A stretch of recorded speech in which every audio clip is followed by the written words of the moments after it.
You have read this same page 4 times but still can't tell me what you read. You are not a bad reader, you are not a slow learner, you have just been reading the wrong way. And in this video, I want to correct that. If you are coming across the video for the first time, my name is Moses Shrelia Gaskia. I'm a final year student in Ahmadu Bello University. I got into the university I won the scholarships I applied for, I got the fellowships I applied for, all without a godfather and without connection. And this platform is what I use to explain this same thing to you and how to get it for yourself without connection and without a godfather. Today I want to talk about read to recall, read to remember. This is one problem a lot of students are facing in the university right now. They have been trying to read, they have read different methods but still can't recall when it's exam time. When you are reading, when you come across a paragraph and it sounds familiar, your brain tells you, I know this, and then you move on. Well, familiar is not the same thing as recall. Familiar means you'll be able to recognize these words, this paragraph when you see them again. But recall is you'll be able to say these words without looking at them again. You'll be able to answer questions regarding these words without seeing the words in the exam hall.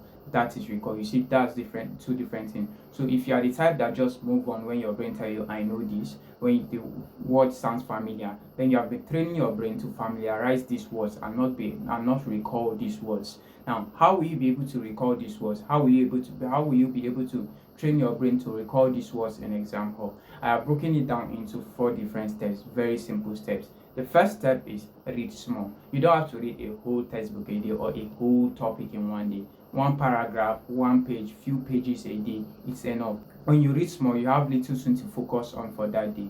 Then it will be easier for your brain to remember. The second thing is to close the book and explain to yourself. Close the book, explain what you just read to yourself or re-say what you just read using your own English in simpler terms to yourself.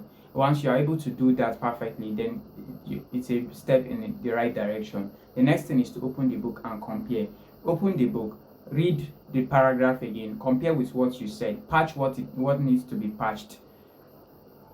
Correct yourself, any error you made while explaining to yourself, and then close the book again and re-explain. Do it the right way. Continue doing this until you are able to do it the right way. The last thing is, the next day when you come back to read, don't just jump into the next page, the next topic, the next subtopic.